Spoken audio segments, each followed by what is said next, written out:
అభిమన్యుడు ఏ క్షణమైతే ఈ ద్రోణాచార్యులు పక్కన్నించి నారాయణ మంత్రోపాసనతో చక్రవ్యూహాన్ని భేదించుకొని వెళ్ళిపోయాడో, అతన్ని ఆపటానికి ఆ అభిమన్యుడు వెనకాల ద్రోణాచార్యులు వారు వెళ్తున్నారు. ఇక అభిమన్యుడు యొక్క దారిలో ఒక చక్రం, మళ్ళీ ఇంకొక చక్రం, ఇంకో చక్రం వస్తుంటే ఫస్ట్ ఏనుగు దళాలు వచ్చాయి. ఆ ఏనుగులు భీకరంగా అరుచుకుంటూ, ఆ ఏనుగు మావిటి వాళ్ళు, ఆ ఏనుగు గజదళాలలో పైన ఉన్న వాళ్ళు అభిమన్యుడు వైపుకు బాణాలు వేసేస్తుంటే తన కవచాన్ని అడ్డం పెట్టుకొని ఆ ఏనుగుల మధ్య నుంచి తన రథాన్ని పోనిస్తూ ఆ పైన ఉన్న వాళ్ళని అభిమన్యుడు బాణాలతో కొట్టేసి ఫస్ట్ గజదళాలందరినీ భేదించి మళ్ళీ లోపల ఇంకొక సర్కిల్లోకి వెళ్ళాడు. అక్కడికి వెళ్ళగానే అసలు కాంబోజ సింధు రాజ్యాలకు చెందిన విశేషమైన గుర్రాలున్నాయి.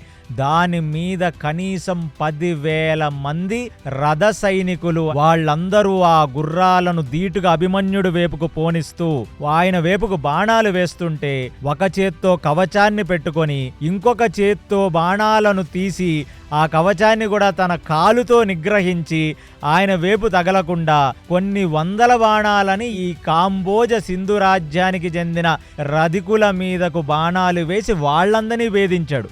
ఇప్పుడు ఇంకొక సర్కిల్ లోపలికి వెళ్తే అక్కడ మొత్తం 10,000 మంది పాద సైనికులు. అంటే వాళ్ళు పాదాలతో నిలబడి యుద్ధం చేసే, చేతుల్లో బళ్ళాలు, చేతుల్లో ఖడ్గాలు, చేతుల్లో వరిసెలు, చేతుల్లో ధనస్సులు పెట్టుకున్న వాళ్ళందరూ వస్తే వాళ్ళ వైపు కూడా విశేషమైన బాణాలు వేసి ఆ చక్రవ్యూహం మధ్యలోకి వెళ్ళిపోయాడు. ఇలా ఒక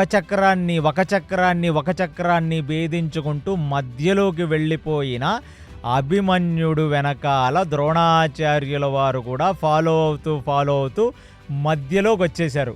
అసలు పిల్లవాడు ఒక క్షణిక కాలంలో అన్ని చక్రాలను భేదించి చక్రవ్యూహం మధ్యలోకి వెళ్ళి నించున్నాడు.